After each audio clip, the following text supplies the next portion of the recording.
मौर्य को वृषभ और कुलहीन कहा गया है, मतलब निम्न कुल में उत्पन्न बताया गया है। चंद्रगुप्त मौर्य को वृषभ कहा गया है,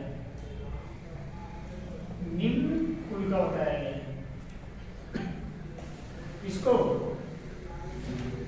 चंद्रगुप्त मौर्य को, और इसी में उल्लेख हुआ है कि किस प्रकार चंद्रगुप्त मौर्य ने अंतिम शासक धनानंद को हराया। ठीक है, और उनका सेनापति क्या था नंदों का, धनानंद का भद्रसाल। ये मारा गया था भद्रसाल सेनापति का, इसका धनानंद का, नंद वंश का जो अंतिम शासक था वो धनानंद था, इसी का सेनापति था भद्रसाल। ठीक, तो ये विशाखदत्त के मुद्रा राक्षस नाटक में पता चलता है। विशाखदत्त के दो नाटक हैं, मुद्रा राक्षस और देवी चंद्रगुप्तम। याद रखिएगा, पहले बार पूछता है। और देवी चंद्रगुप्तम क्या है, गुप्तों के बारे में उल्लेख है। देवी चंद्रगुप्त वही है जिसमें कि रामगुप्त की पत्नी का वेश बदल के नहीं है देवी चंद्रगुप्तम, उसमें वही चंद्रगुप्त का उल्लेख है। तो याद रखिएगा, है ये गुप्त युगीन रचना विशाखदत्त, लेकिन इसमें मौर्य की बात की गई है। देवी चंद्रगुप्तम ये किसका है, विशाखदत्त का नाटक, देवी चंद्रगुप्तम और मुद्रा राक्षस।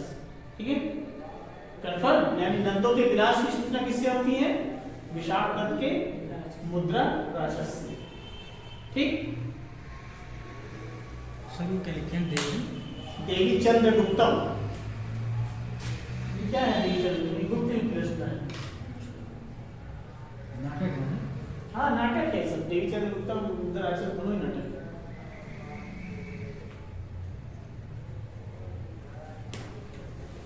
क्लियर, और साहित्यिक स्रोत बताइए, विशाखदत्त, देवी चंद्रगुप्तम,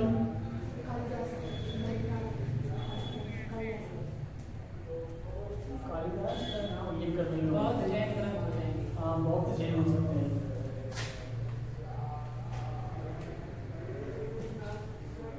देखिए बौद्ध और जैन ग्रंथ क्या कहते हैं, चंद्रगुप्त मौर्य को मौर्य वंश का बताते हैं, मौर्य।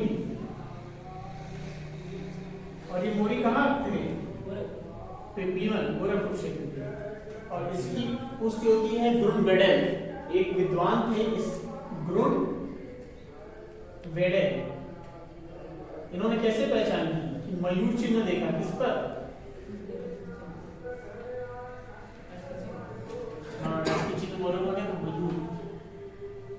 इसी से उन्होंने पहचान की कि मयूर मौर्यों का राजकीय चिन्ह था। संभवतः ये बौद्ध और जैन मत सही है, मौर्य क्षत्रिय थे, यानी बौद्ध और जैन क्या कहते हैं, क्षत्रिय, और पुराण और ब्राह्मण ग्रंथ कर्नाटक क्या कहते हैं, शुद्ध निम्न चंद्रगुप्त मौर्य।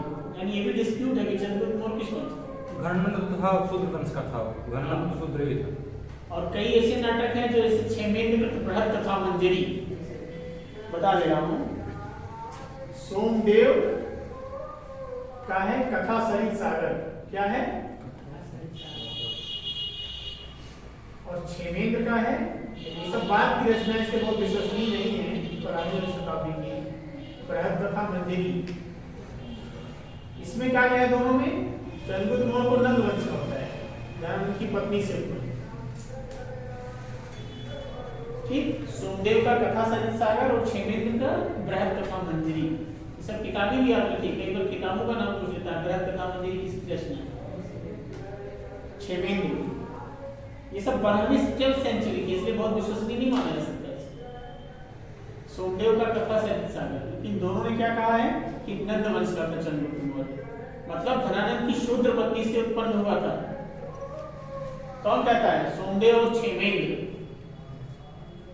विशाखदत्त, मुद्रा राक्षस, केवल बौद्ध और जैन दो ऐसे सोर्सेज हैं जिन्होंने क्षत्रिय बताया है। ठीक, क्लियर।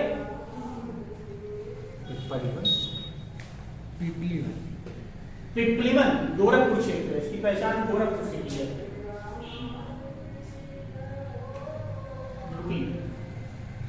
पिपलीवन की मूरी, इस पर एक सीरियल देखा है, उसको देखा हूँ, तो उसमें पिपलीवन का है। हाँ, कथा सरित सागर। ठीक, अब हमें क्या देखना है, साहित्य के बाद पुरातत्व। पुरातत्व में क्या चीज है जिससे हमें जानकारी मिलती है मौर्य वंश के बारे में। तो सबसे महत्वपूर्ण क्या है? रुद्रदामन का जूनागढ़ अभिलेख।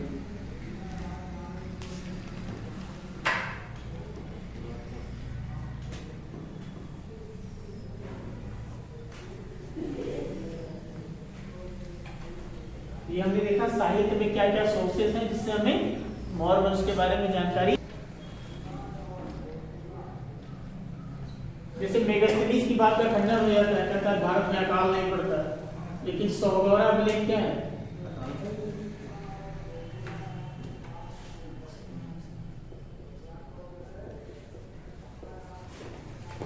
सौगौरा भी कहाँ है? गोरखपुर में ही है। और महास्थान अभिलेख, हाँ, ये बांग्लादेश में। इन दोनों से क्या पता चलता है? अकाल। ये ताम्र अभिलेख है, तांबे पे लिखे गए, पत्थर पे लिखे गए तो शिलालेख, तांबे पे लिखे ताम्रलेख, गुफाओं पे लिखे गए तो दोहालेख, ठीक है। स्तंभलेख मतलब पिलर्स। हाँ, अभी हम उसमें चर्चा करेंगे। सौगौरा मासा। उसके बाद सबसे महत्वपूर्ण है रुद्रदामन का जूनागढ़ अभिलेख। ये संस्कृत का प्रथम अभिलेख है, रुद्रदामन का जूनागढ़ अभिलेख। बहुत इंपॉर्टेंट है मौर्य वंश को जानने। क्यों? तो इसमें चंद्रगुप्त और अशोक के नाम का उल्लेख हुआ है। 150 ईस्वी का है रुद्रदामन का जूनागढ़ अभिलेख, 150 ईस्वी का है। इसमें है संस्कृत में।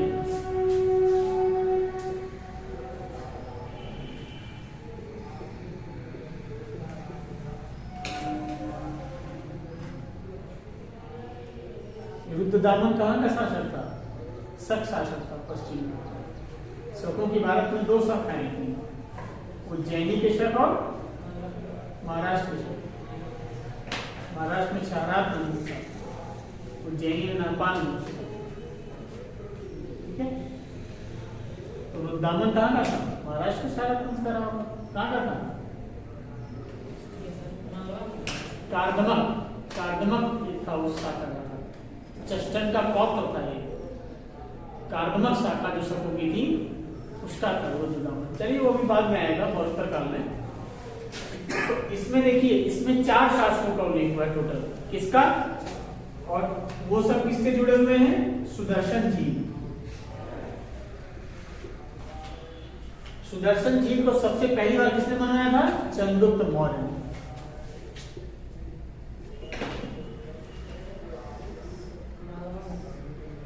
इसका गवर्नर था उसमें सौराष्ट्र का पुष्यगुप्त वैश्य। बांध बनवाया, झील बनवाया सुदर्शन जी, ठीक है। फिर अशोक का उल्लेख मिलता है। अशोक के समय यहाँ का गवर्नर कौन था? तुषार। उसने इस बांध से नहरें निकलवाई। उसके बाद किसका उल्लेख मिलता है? रुद्रदामन का।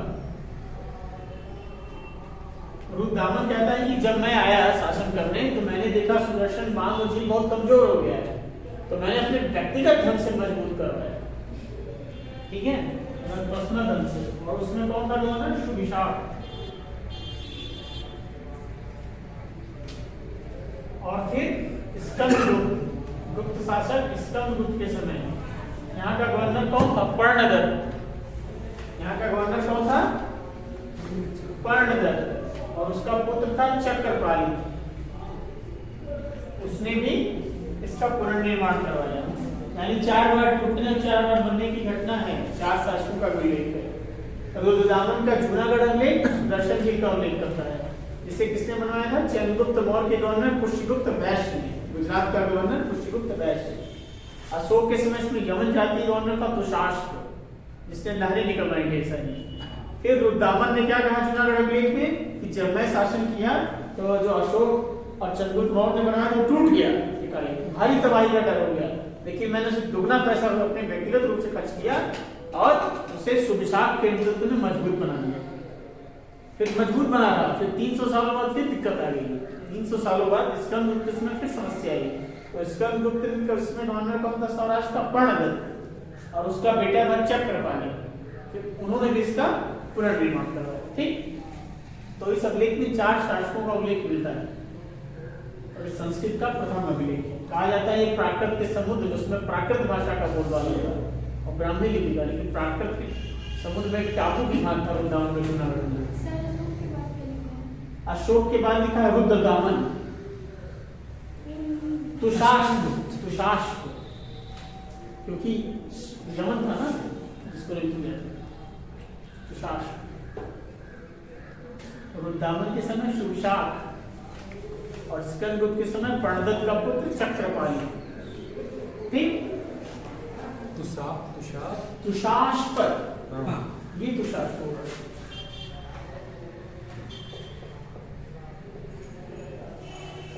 भारतीय नहीं था, यमन जाति का था। यमन मतलब यूनानी, तुषाश्व। इससे बहुत बार क्वेश्चन पूछा है।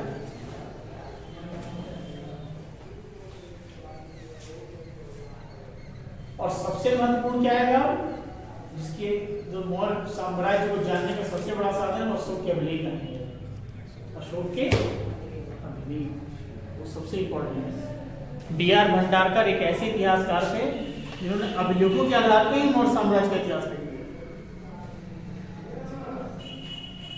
अशोक के 40 से भी ज्यादा अभिलेख पाए गए भारत में नहीं, अफगानिस्तान, पाकिस्तान, ईरान से भी पाए गए। अब सोचिए कि मौर्य साम्राज्य कितना बड़ा रहा होगा। इसीलिए किसी ने कहा है कि जो हिंदुकुश पर्वत, जो भारत की वैज्ञानिक सीमा थी, उसे पाने के लिए मुगल अंग्रेज व्यर्थ का प्रयास करते रहे, जो मौर्यों ने अधिकार में किया था। नहीं, अफगानिस्तान कभी भी किसी के अधिकार में नहीं आया, ना तो मुगलों के ना अंग्रेजों के। इसके अधिकार में है मौर्यों ने। इसे कहा था मौर्य वंश ने जिस सीमा का निर्धारण किया वो आने वाले भारतीयों को जो सपना बना था।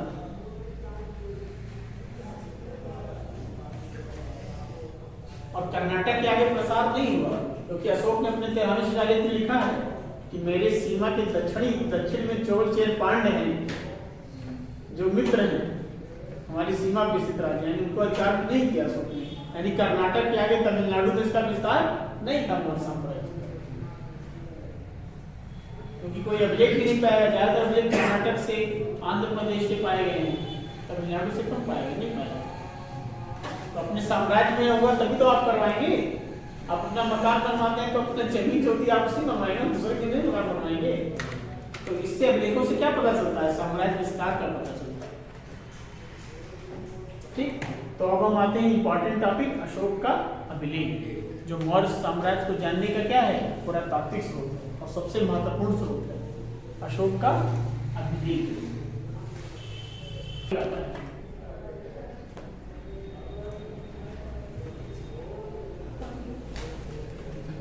बहुत महत्वपूर्ण है। बहुत मच्छर काट रहा है। कहा गया गुड नाइट हम लिया था, बंद करेंगे गुड नाइट कर लिए खा जाएगा। तो ये भ्रम तो आप अशोक के अभिलेखों की मैक्सिमम भाषा क्या है, प्राकृत भाषा। प्राकृत भाषा और ब्राह्मी लिपि।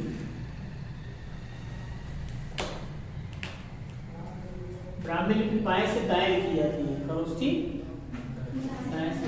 और खरोष्ठी मैंने आपको बताया था ईरानी आक्रमण का सबसे बड़ा प्रभाव था उत्तर पश्चिम में खरोष्ठी लिपि का प्रचलन, और इसकी पुष्टि अशोक के मानसेहरा और शाहबाजगढ़ी अभिलेखों से होती है।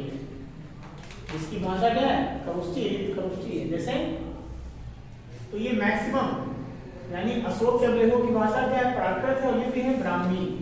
और ये 3 प्रकार की, कौन कौन से, शिलालेख,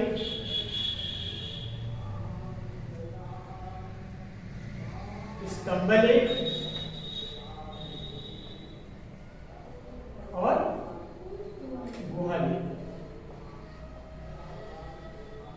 शिलालेख भी 2 हैं, दीर्घ और लघु है।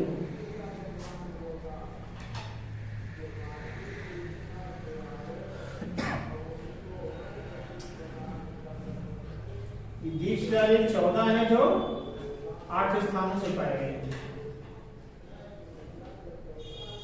जब शिलालेख बहुत ज्यादा है उसको हम याद करने की जरूरत नहीं है। स्तंभलेख भी 2 हैं, बृहद और लघु। बृहद स्थल में कितने हैं? 7, जो 6 स्थानों से पाए गए हैं। कौन कौन से स्थान है? दिल्ली चोपड़ा, दिल्ली मेरठ,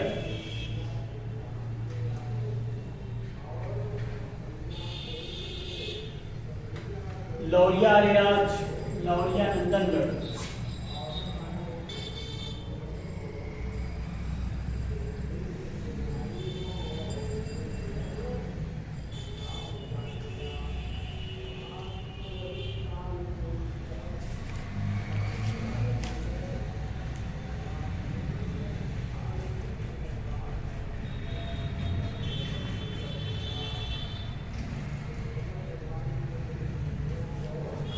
कौशाम्बी है। कौन सा है? कौशाम्बी है ना? देख लीजिए, दिल्ली चोपड़ा, दिल्ली मेरठ इंपॉर्टेंट है। इसमें से दिल्ली मेरठ इंपॉर्टेंट है जिसमें सभी 7 का उल्लेख है, सभी 7 इसका उल्लेख का उल्लेख है। लेकिन अशोक का जो सबसे पहला तीनों में अभिलेख जो सबसे पहले खोजा गया था वो कौन था? दिल्ली चोपड़ा। जो किसने खोजा था? 1750 में स्टीफन थेलन। अशोक का पहला अभिलेख है। तीनों में पहला कौन सा है? दिल्ली चोपड़ा, जो स्टीफन थेलन ने खोजा था। और दिल्ली मेरठ वो है जिससे पहली बार पढ़ा गया था। किसने पढ़ा था? जेम्स प्रिंसेप ने।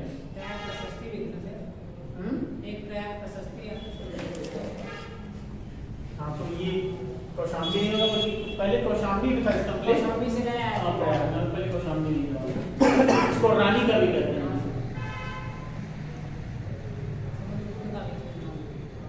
चलिए उतना ठीक है। अब मैंने कहा कि सभी अभिलेख क्या हैं? ब्राह्मी लिपि में है, लेकिन जो एक्सेप्शन है उसको याद कर लीजिए। जैसे खरोष्ठी भाषा में कौन से हैं?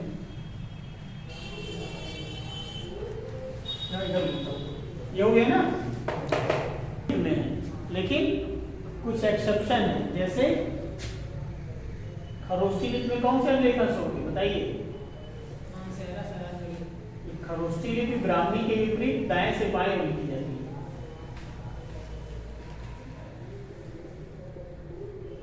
दो अभिलेख ऐसे अशोक के जो खरोष्ठी में है, यानी ईरानी प्रभाव से है। कौन कौन से? मानसहरा और शाहबाजगढ़ी।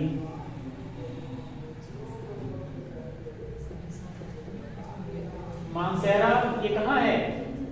ये पाकिस्तान के हजारा जिले में। और शाहबाजगढ़ी कहाँ है? पाकिस्तान के पेशावर में।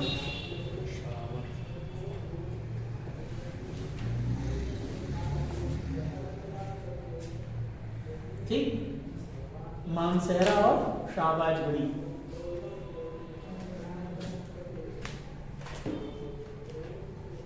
अरामीक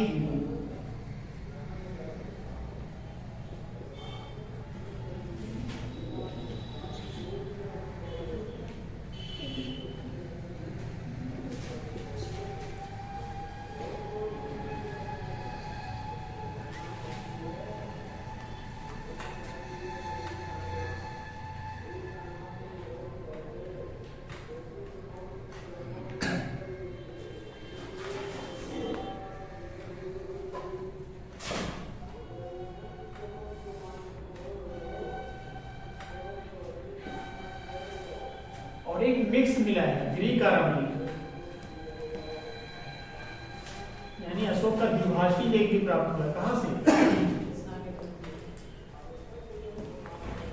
अफगानिस्तान के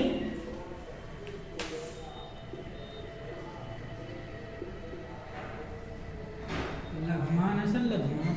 लघमान है, लाघमान, ये अरामीक लिपि में। और जलालाबाद और तक्षशिला से जो अभिलेख प्राप्त हुए वो अरामीक लिपियों में। शार-ए-गुना कहाँ है? कंधार में है।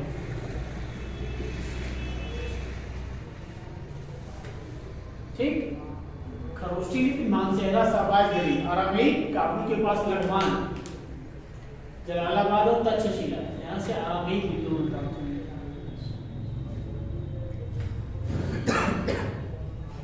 और सबसे बढ़कर एक ऐसे इतिहासकार हुए जिन्होंने अशोक के अभिलेखों के आधार पर मौर्य साम्राज्य लिख दिया। कौन थे? डी.आर. भंडारकर। कौन थे वो जिन्होंने अशोक के अभिलेख के आधार पर लिख दिया पूरे मौर्य साम्राज्य को? डी.आर. भंडारकर। अशोक के अभी तक कितने अभिलेख पाए गए हैं? लगभग 42। कितने? 42 अभिलेख।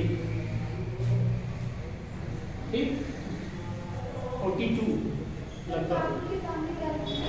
लगमान, काबुल का एक जगह है लगमान, वहां से अरामेई युग में पाया गया। और तक्षशिला से, दो याद रखिए, तक्षशिला और काबुल के पास लगमान, इन दो जगहों से अरामेई लिपि में अभिलेख प्राप्त हुए हैं। और ग्रीक अरामेई कहाँ है? अफगानिस्तान के शारेकुना कंधार से। और खरोष्ठी, मानसहरा और शाहबाजगढ़ी। डी.आर. भंडारकर का लिखे थे। एक इतिहासकार हैं जिन्होंने अशोक के अभिलेख के आधार पर ही मौर्य साम्राज्य को लिख दिया। ठीक है, डी.आर. भंडारकर हिस्टोरियन है। जैसे रोमिला थापर हैं, उन्होंने पूरा मौर्य साम्राज्य की पूरी पुस्तक इनको समर्पित है। ठीक है, तो जब ये विवाद होता है कि मौर्य प्रशासन केंद्रीकृत था या विकेंद्रीकृत था, डिसेंट्रलाइज था या सेंट्रलाइज था, तो रोमिला थापर कहती हैं कि देखिए उस समय एक जो सूचना जाती थी मगध से, वो कंधार पहुंचने में 40 दिन लग जाता था। तो जाहिर सी बात है कि दूरवर्ती क्षेत्रों में विकेंद्रीकृत व्यवस्था थी और मगध उसके आसपास केंद्रीकृत व्यवस्था थी। यानी ऊपरी स्तर पर या मेन सेंट्रल पार्ट में सेंट्रलाइज एडमिनिस्ट्रेटिव था, लेकिन दूरवर्ती क्षेत्रों में जैसे आटविक हो गए, कंधार हो गए, वहां क्या था? वहां पे डिसेंट्रलाइज व्यवस्था। जैसे अशोक ने सौराष्ट्र में कुशास्त्र की नीति की, वो कौन था?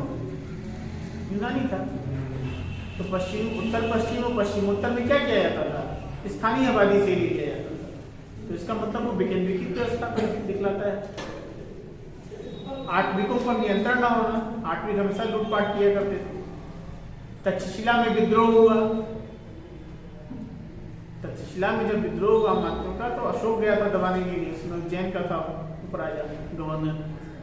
ठीक, तो कहीं कहीं दूरवर्ती क्षेत्रों में डिसेंट्रलाइज व्यवस्था थी और मेन पार्ट में सेंट्रलाइज व्यवस्था, मगर उसके आसपास। ठीक, तो ये